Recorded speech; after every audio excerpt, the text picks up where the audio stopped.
when I was in my recovery program, we had a really good piece of literature, which was one of my favorites, and it was what was called the do's and don'ts.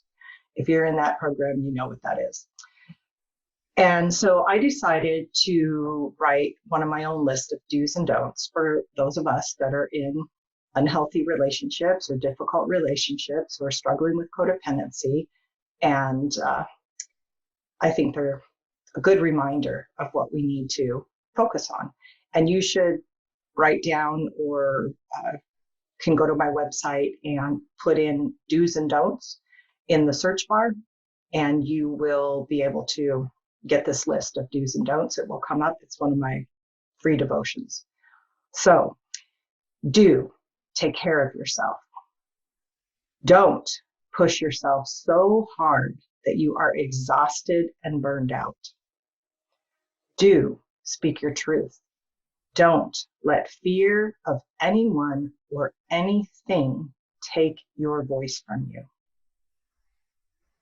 Do focus on changing yourself.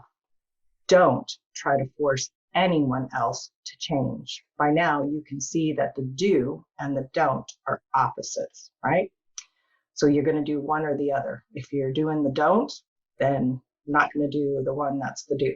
If you're doing the do, then you're not going to be doing the don't. That makes sense? Okay. Do ask God to show you what you need to know and do. Don't try to figure everything out on your own.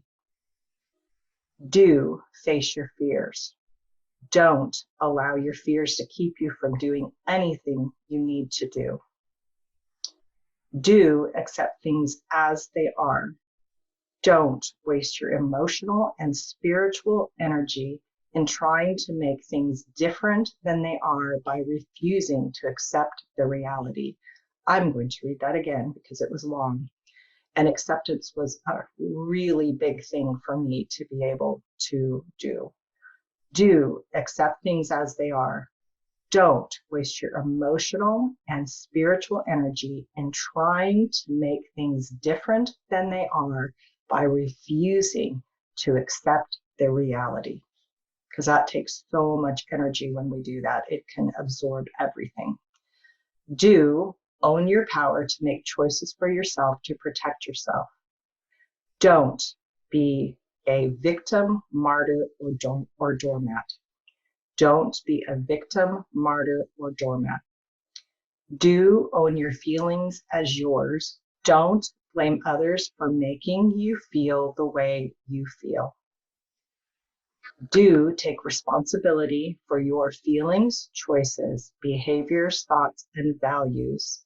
Don't take responsibility for anyone else's feelings, choices, behavior, thoughts, and values.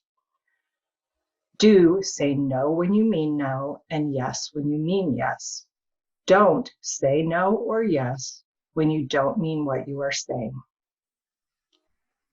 Do consider whether you are feeling false guilt or true guilt when you feel guilty. Don't let false guilt lead you to feel bad when you are doing what is right. Do make your own choices.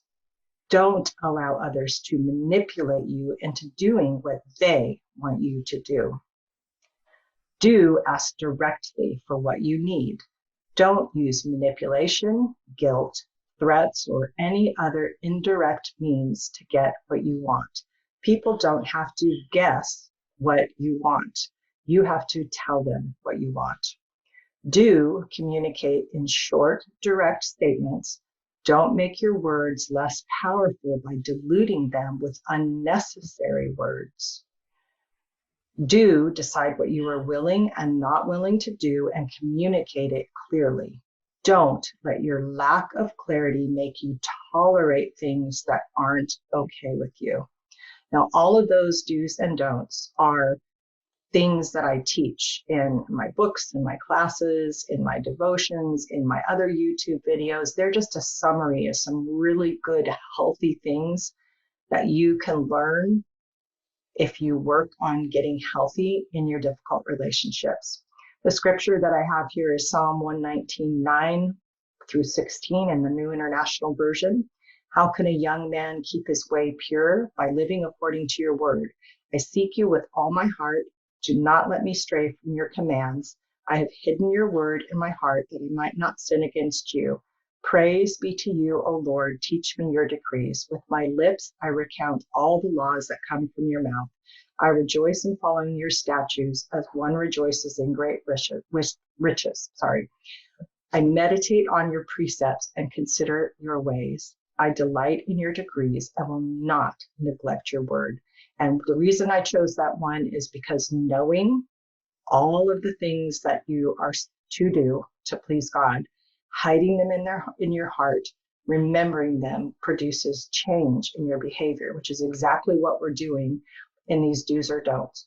The truths that you're learning, you're hiding in your heart, you're remembering them, you're rehearsing them, you're practicing them, and you're trying to remember to do them in all your relationships. So, okay, thank you for watching this video on Change My Relationship.